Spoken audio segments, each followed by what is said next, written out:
goody, what's goody, what's litty? It's your girl Amaya, and I'm back with another video. I know I haven't posted in a long time, but I'm back now. I'm back. Your girl is back. As you can tell by the title, your girl will be doing story time. It is a little serious, but I'm not gonna make this a sad story time because it's nothing to be sad about.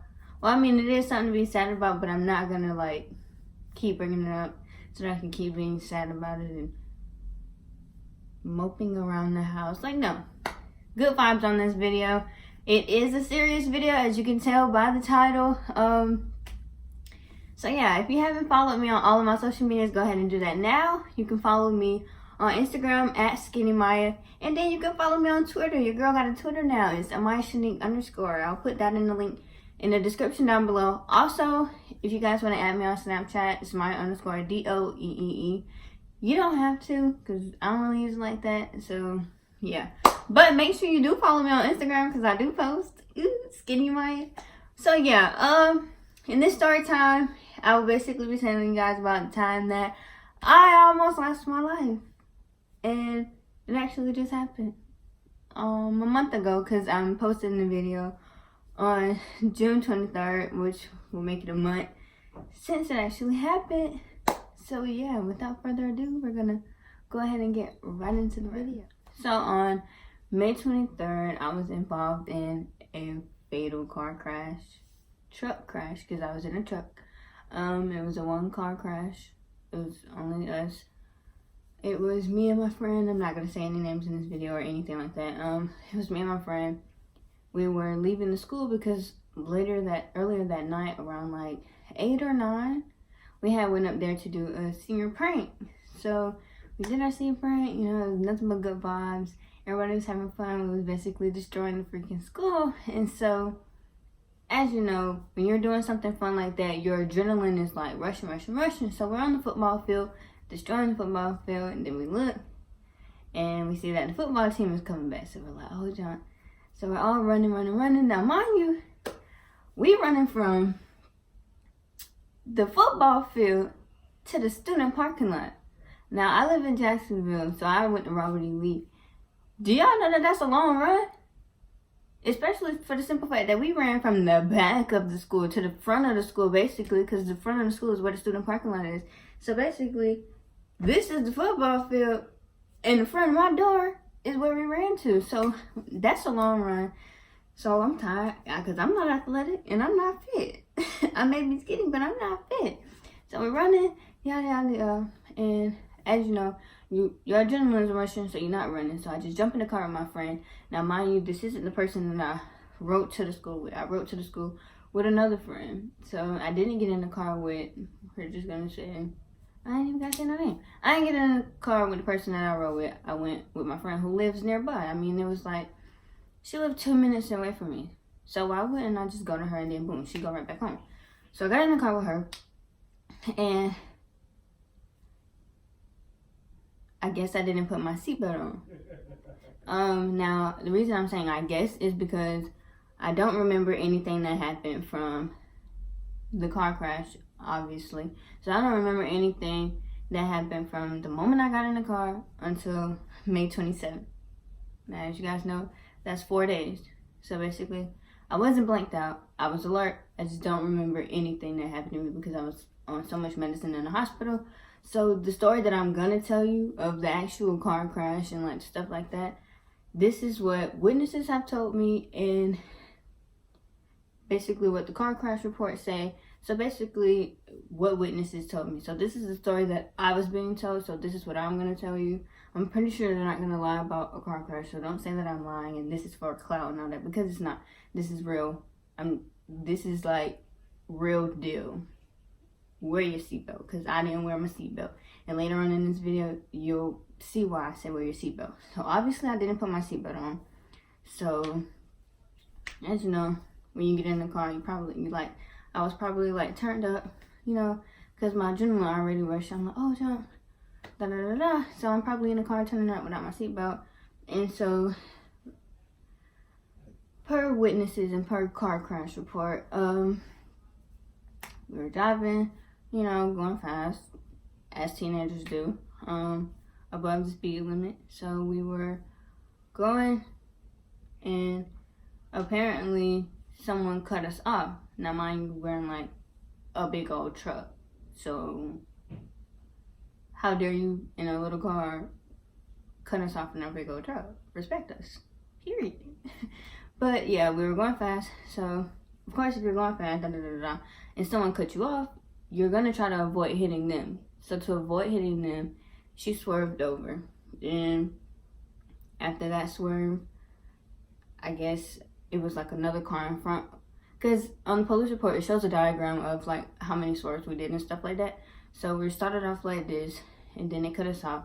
So we swerved in this lane over here, and then to avoid hitting the other car, we swerved again. But this time swerved over like 2 lanes. So with you swerving in a big old truck, of course, that's not like the best idea to do. But at the same time, when you're trying to avoid the cars, my friend, she was gonna do whatever she had to do to not wreck her mom's car, which even though it didn't turn out the right way. So after the last swerve, we began to flip, and the truck flipped 3 times. Keep in mind, I didn't have my seatbelt on.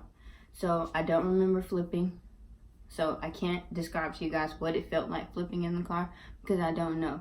But I don't have my seatbelt on, and I'm very skinny in the front seat of a truck that's flipping, so I'm pretty sure I'm already out of my seat, you know, and probably just hitting everything, honestly.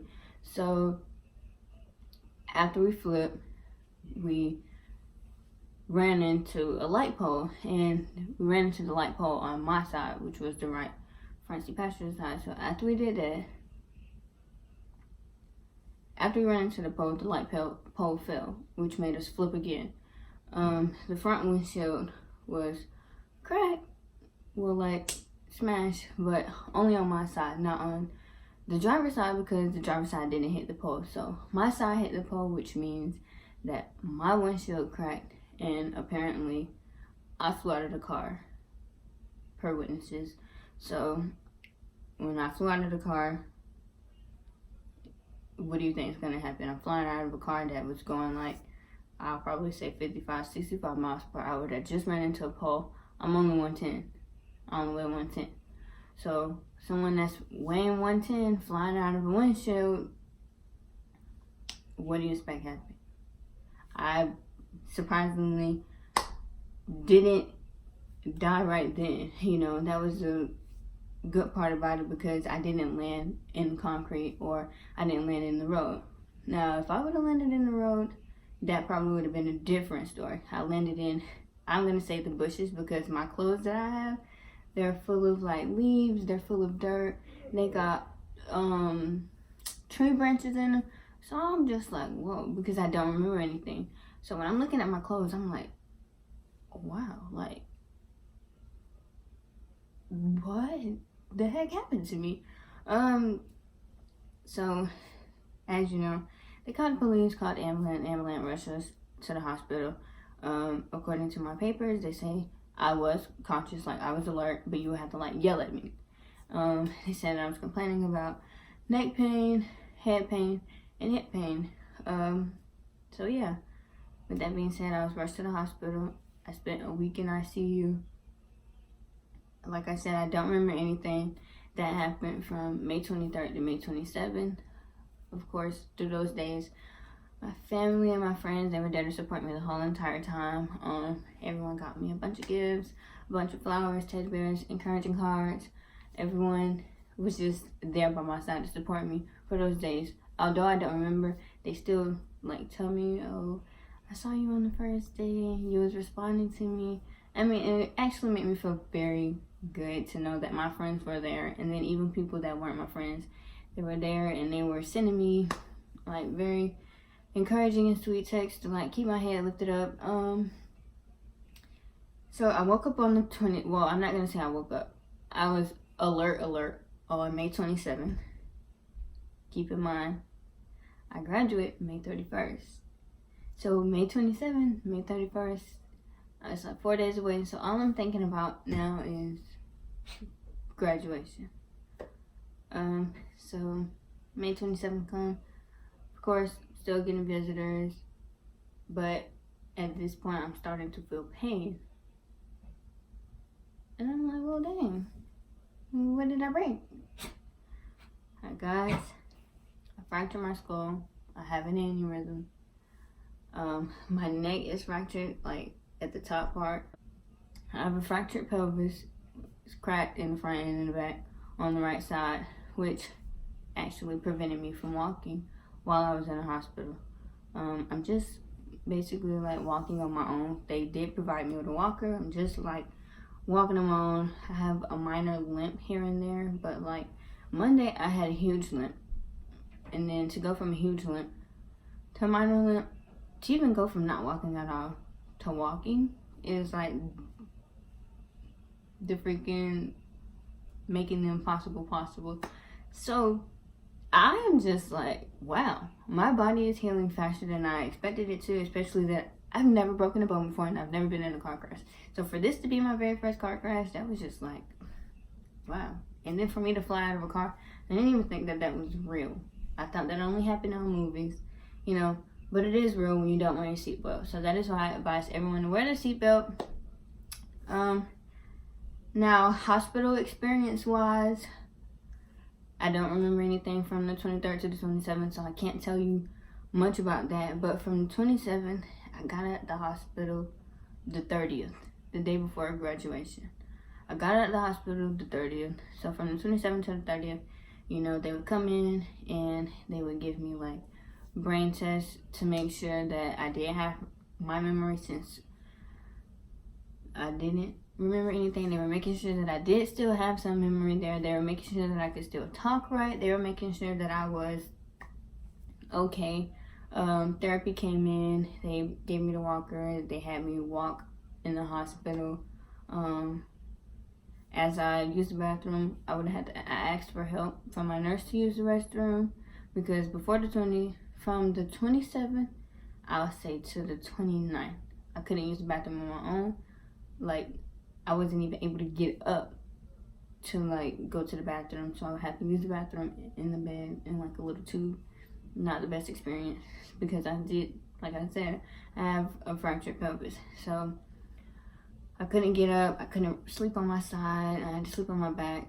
Now, mind you, as I'm sleeping on my back, I still got a fractured neck, and the back of my skull is fractured, so I have to like sleep like this to the side with a neck brace on. So sleeping in the hospital was, I would say, the worst part about it all, excluding the pain. I mean, they did treat me good and stuff like that, but it's just, I'm sleeping with a neck brace, can't use the bathroom when I want to, eating the nasty food. It was just like, it wasn't the best. As I was in the hospital, I was getting like a little sad when I was like alone, and like my mom was there, but yeah, I was still like alone because I'm over here in the hospital. No phone. I didn't have a phone or anything because the phone broke in the crash or got lost. So I didn't have any contact with my friends. So then my friends started to come and they started to lift me up, and I started to feel good again.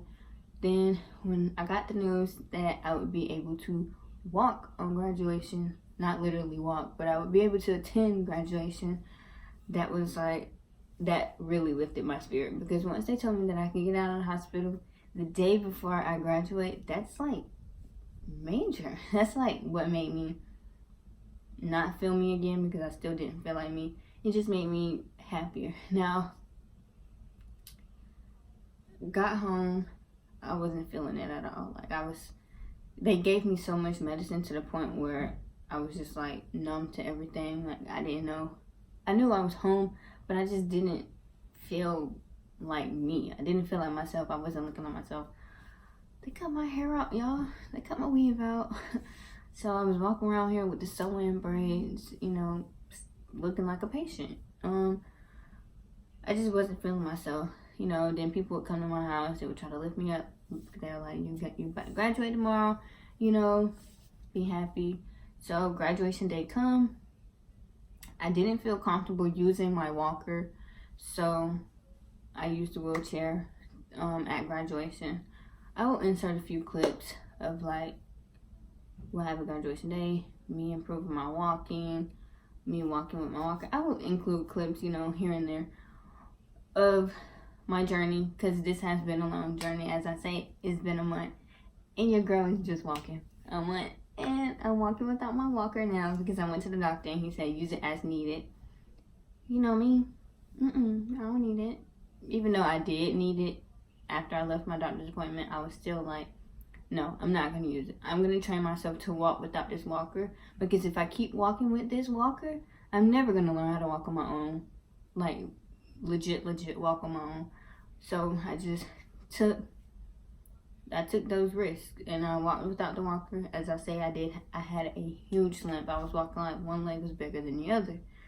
So then as the time passed by and the days went by, I'm getting better and better. I used to, the week after I got out of the hospital, that whole week, I would wake up feeling like I got hit by a truck. I would wake up feeling like I got in an accident all over again because my body was in so much pain. But after a while, the pain would go away. But waking up was the worst. Going to sleep was the worst. I used to hate when the nighttime come because I couldn't sleep because I was in so much like pain and I couldn't get comfortable. And the only reason why I stayed in pain is because I didn't take my medicine. For the simple fact that it's pain medicine and say take as needed. I feel like, I don't know, I'm just not a pill person. Like, I'm not going to take this medicine. I don't take medicine. And the only medicine that I do take is for my aneurysm, because if you guys don't know, an aneurysm is a blood clot. I have a blood clot in my brain till this day. So that's very risky. So I do take my blood thinner medicine because I don't need this blood clot to pop, because if it popped in my brain, there's no more saving me. Like, there's nothing you can do after that. So, yeah, for updated now, so I'm recording this video on the 22nd. So update as of now, how I am now. I'm feeling great. I'm feeling myself. I be getting up, I be washing my hair, I be doing my hair, I be fixing my food on my own. The only thing that I can complain about is I lost my sense of smell and my ability to taste. So I can't smell or taste anything. I don't know if it's permanent because I don't go to the neurologist until next week. So hopefully it's not permanent, because it really does suck not being able to taste your food. Now the smelling part, I'm okay with that, but you can't taste without being able to smell. So because they go in the same way. I ain't trying to get all scientific here, but yeah. So that's it. As far as scars, I have this scar on my leg, and then oh, they hurt. I have this scar on my back. So, oh, and then I also have like a scar in my scalp. If you can see that right there. But your girl be covering it up because you can't stop this beauty no more. So I just want to tell you guys, wear your seatbelt. Like, if you don't learn anything today or at all, learn to wear your seatbelt. I know I'm too cool to wear a seatbelt. I never thought that I was too cool to wear a seatbelt. That's why I was very shocking to my parents that I didn't have on a seatbelt, because I always put my seatbelt on. But unless you want to be like me and fly out of a car, I suggest you wear your seatbelt. From this, I've learned that miracles do happen, because the doctors told me that my chances of surviving that car accident were at 2%. So for it to be a 2% chance of me surviving that car crash, and I did it, and I'm very healthy. Like, nothing wrong with me. I don't be forgetting anything. I'm fine. So for them to tell me that I had a 2% of surviving that car crash, and I made it to this day, a month later, y'all can't tell me miracles don't happen. Y'all can't tell me that God ain't real. That's all. I'm gonna leave it at that, because not everybody believe in the same thing. But I'm gonna leave it at that. You can't tell me that miracles ain't real, and you can't tell me that God ain't real. So without further ado, that's just gonna be the end of this video, because I know I've been talking for a long time, but this is my story about the time that I nearly died in a fatal car crash. Thank you guys for watching this video. Don't forget to give this a huge thumbs up. Don't forget to subscribe to my channel. Leave comments down below for some video ideas that you guys want to see. Thank you for watching. Bye. You can get out of your internet with Xfinity X5. With the speed, coverage, and control you need. Packing the mail, it's gone. Shit like I smell cologne. Still good.